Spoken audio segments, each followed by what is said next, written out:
Ma'am मैं अभी breast feed कराती हूँ तो क्या मैं वेट लॉस कर सकती हूँ? ऐसे बहुत सारे क्वेश्चन मेरे से पूछे जाते हैं।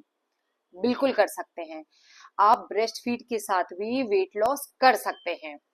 नमस्कार दोस्तों, मैं हूँ प्रीति चौधरी, आपकी न्यूट्रिशन एंड फिटनेस कोच। आज मैं बात करूंगी उन महिलाओं के बारे में जो ब्रेस्ट फीड कराती हैं अपने छोटे बच्चों को और उसके साथ ही वेट लॉस भी करना चाहती हैं। तो ये एक बहुत अच्छी अप्रोच है। अगर आपकी डिलीवरी सी सेक्शन के थ्रू हुई है तो आप वेट कीजिए डॉक्टर का, जब तक कि डॉक्टर आपको गो अहेड ना दे दे वर्कआउट करने के लिए और डाइट करने के लिए। अब बात करती हूँ मैं नॉर्मल डिलीवरी की। तो नॉर्मल वाले तो आराम से मतलब एक सवा महीने के बाद स्टार्ट कर सकते हैं। अब मैं बात करूंगी डाइट की। आपको ऐसी डाइट करनी है जिससे आपका मिल्क सप्लाई नहीं रुकना चाहिए और बच्चे को हेल्दी मिल्क भी मिलना चाहिए ताकि उसकी ग्रोथ अच्छी हो। तो कई हमारे सोसाइटी में मिथ होते हैं कि जितना मिल्क पिएंगे उतना मिल्क प्रोडक्शन होगा। ये सिर्फ इंडिया में ही है। इंडिया के बाहर महिलाएं काफी दिन तक ब्रेस्ट फीड कराती हैं अपने बच्चों को और आप देखेंगे वो काफी फिट हो जाती हैं। वो दूध भी नहीं पीती हमारी तरह। तो ये बहुत बड़ा मिथ होता है। मैंने बहुत सारी लेडीज को देखा है, वो 1 से 2 लीटर दूध डेली पीती हैं और बहुत ज्यादा वेट गेन कर लेती हैं। फिर उसके साथ ही उनको कोलेस्ट्रॉल के भी इश्यूज आने लग जाते हैं, क्योंकि जब हम ज्यादा मात्रा में सेचुरेटेड फैट खाते हैं तो डेफिनेटली हमारा कोलेस्ट्रॉल बढ़ जाता है। तो पोस्ट प्रेगनेंसी हम रिकवरी के नाम पर लीटर्स में दूध पी जाएंगे और घी तो पता नहीं कितना ही खा जाते हैं। हर चीज में घी पोर पोर कर करके खा रहे हैं। तो एक्चुअली में होता ये है कि आपकी बॉडी का जो रिक्वायरमेंट होता है उससे 700 कैलोरीज ऊपर बस आपको खानी होती है, अगर आप आपके बच्चे को ब्रेस्ट फीड कराते हैं तो। ब्रेस्ट फीड के दौरान क्या होता है कि आपका बॉडी में आयरन और कैल्शियम की कमी हो जाती है। तो उसके लिए आपको क्या करना है कि जब तक आप ब्रेस्ट फीड करा रहे हैं तब तक आप सप्लीमेंट लें कैल्शियम के, आयरन के। और आप ओमेगा 6 और ओमेगा 3 से रिच डाइट को फॉलो करें, जैसे कि फ्लेक्सीड अपनी डाइट में ऐड करें, अखरोट अपनी डाइट में ऐड करें, अगर आप नॉनवेज खाते हैं तो फिश अपनी डाइट में ऐड करें, चिकन अपनी डाइट में ऐड करें, अंडे अपनी डाइट में ऐड करें। हेल्दी फैट आप आपकी डाइट में ऐड करें, जिससे कि आपका मिल्क क्वालिटी भी काफी अच्छा होगा, बच्चे की ग्रोथ भी अच्छी होगी। और कई लोग बोलते हैं कि जैसे हम मिल्क ज्यादा पिएंगे तो बच्चे को मिल्क मिलेगा, ऐसा नहीं है। आपको हाइड्रेट रहना जरूरी है, क्योंकि ब्रेस्ट मिल्क जो होता है वो 70% वाटर से बनता है और ब्रेस्ट मिल्क हमारे ब्लड पर डिपेंड करता है ना कि दूध पीने पर। तो होता यह है कि आपको हाइड्रेट रहना है। आपको 4 से 5 लीटर पानी दिन में जरूर पीना है ताकि आपका मिल्क सप्लाई अच्छे से होता रहे। और आप जो नॉर्मल खाना खाते थे पहले, जो खाना खाते थे उस खाने से आपको 700 कैलोरीज ऊपर लेनी है। मतलब आपकी TDEE से 700 कैलोरीज ऊपर लेनी है, या TDEE से थोड़ा सा डिफिशिएट जाकर अगर आप वेट लॉस करना चाहते हैं तो उसके ऊपर आपको 700 कैलोरीज लेनी है। अब TDEE आप कैसे जानेंगे, तो इसका मैं एक सेपरेट वीडियो बना चुकी हूँ, जो आप मेरे चैनल में जाएंगे तो आपको नीचे वो वीडियो आराम से मिल जाएगा। तो अब मैं बात करती हूँ कि आपको क्या खाना है। आपको पूरा कंप्लीट मील खाना है। कई लोग सिर्फ दलिया खाते हैं, सुबह दलिया, शाम दलिया, रात दलिया। हमारे साइड तो बहुत ज्यादा खाते हैं।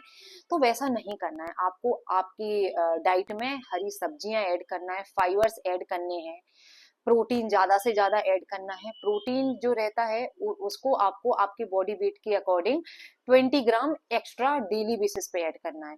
तो उसके लिए आप अंडा, चिकन, पनीर, सोया, ये सब अपनी डाइट में ऐड कर सकते हैं। उससे आपका मिल्क क्वालिटी भी काफी अच्छा होगा।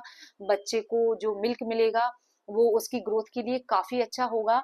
और जो ब्रेस्ट मिल्क होता है उसकी एक क्वालिटी होती है, मतलब उसमें वे प्रोटीन बहुत ज्यादा होता है। और मिल्क अपने बच्चे की ग्रोथ के अकॉर्डिंग अपनी प्रॉपर्टीज को चेंज करता है। मतलब जब बच्चे को फैट की जरूरत है तब आपके ब्रेस्ट मिल्क में फैट का परसेंटेज बढ़ जाता है। जब बच्चे को फाइबर की जरूरत है तो फाइबर होगा। तो मतलब जब प्रोटीन की जरूरत है तब प्रोटीन होगा। तो ये डिपेंड करता है, ये नेचर ने ही ऐसा बनाया है कि आपकी बॉडी आपके बच्चे की डिमांड को समझ जाती है। उसी के अकॉर्डिंग आपका जो ब्रेस्ट मिल्क का प्रोडक्शन होता है वो कंटिन्यू रहता है। तो इसीलिए आपको एकदम हेल्दी डाइट फॉलो करनी है। जैसे जो आप नॉर्मल खाना खाते हैं, सुबह नाश्ता किया, नाश्ते में आप ऐड कर सकते हैं एक्स्ट्रा कैलोरीज को। तो उसके साथ आप एक वो जो पंजीरी का लड्डू बनाते हैं वो एक लड्डू खाइए, और एक गिलास मिल्क आप एक्स्ट्रा लेते हैं तो उतना आपकी रिकवरी के लिए काफी अच्छा है। क्योंकि आपकी लाइफ स्टाइल सेडेटरी रहेगी, आप ऑलमोस्ट लेटे रहेंगे, आप बच्चे को ब्रेस्ट मिल्क पिलाते रहेंगे, तो उतना भी अगर आप लेते हैं तो वो काफी होता है आपके लिए। तो नाश्ते में आप एक गिलास मिल्क और उसके साथ एक लड्डू या जो पंजीरी आप खाते हैं वो, और साथ ही में आप पोहा उपमा जो भी एक मीडियम बोल का क्वांटिटी आप ले सकते हैं। फिर उसके बाद आप लंच प्रॉपर कीजिए। लंच में आपकी दाल, एक हरी सब्जी, रोटी, राइस, अगर राइस खा रहे हैं तो रोटी कम लीजिए थोड़ी सी, और उसके साथ ही प्रोटीन लीजिए, उसमें सोया, दही, ये सब आप लंच में ऐड कर सकते हैं। स्नैक्स में कुछ हेल्दी स्नैक्स लीजिए, चने, मखाने, या थोड़े से ड्राई फ्रूट्स। जैसे ड्राई फ्रूट्स पंजीरी में आपने खा लिए तो उतने इनफ हैं, लेकिन फिर भी आप थोड़े से मतलब ड्राई फ्रूट्स इवनिंग स्नैक्स में ले सकते हैं, चाय के साथ या कॉफी के साथ। और डिनर भी आप प्रॉपर डिनर कीजिए, थोड़ी सी वॉक कीजिए, तो आप देखेंगे कि ब्रेस्ट मिल्क भी अच्छा मिलेगा बच्चे को। हाँ, पनीर जरूर ऐड करनी है आपको खाने में अगर आप वेजिटेरियन हैं। आप नोटिस करेंगे कि बच्चे को ब्रेस्ट मिल्क का सप्लाई भी काफी अच्छा होगा और आपका वेट भी कम होता जाएगा। आप अननेसेसरी वेट गेन नहीं करेंगे। मेरी जो प्रेगनेंसी थी वो काफी हेल्दी थी। मेरी नेचुरल नॉर्मल डिलीवरी थी। मैंने ये बात बिल्कुल फॉलो नहीं की कि 2 लोगों का खाना है, नहीं, मैं सिर्फ 500 कैलोरीज ऊपर खाती थी अपनी through out the pregnancy. Pregnancy के बाद भी मैंने रिकवरी अच्छे से होनी दी, लेकिन मैं ओवरवेट नहीं हुई।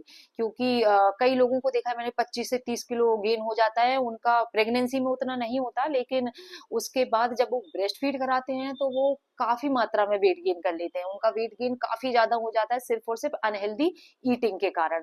तो आप पुराने लोगों की बात बिल्कुल ना सुने कि पालक खाएंगे तो दूध हरा होगा, बच्चा पॉटी ग्रीन करेगा, बैंगन खाएंगे तो ये पेट में दर्द होगा बच्चे के। ऐसा कुछ नहीं होता है। छोटे बच्चों को कॉलिक इश्यूज होते हैं, इसलिए उनके पेट में दर्द होता है।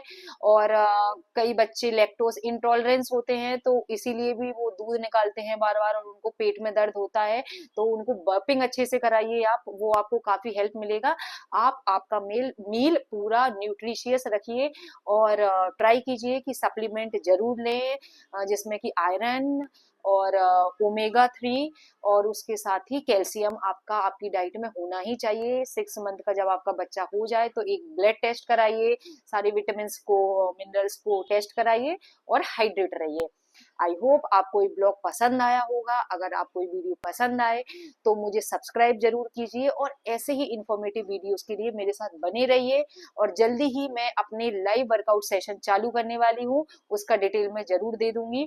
थैंक यू, बाय बाय, नमस्कार।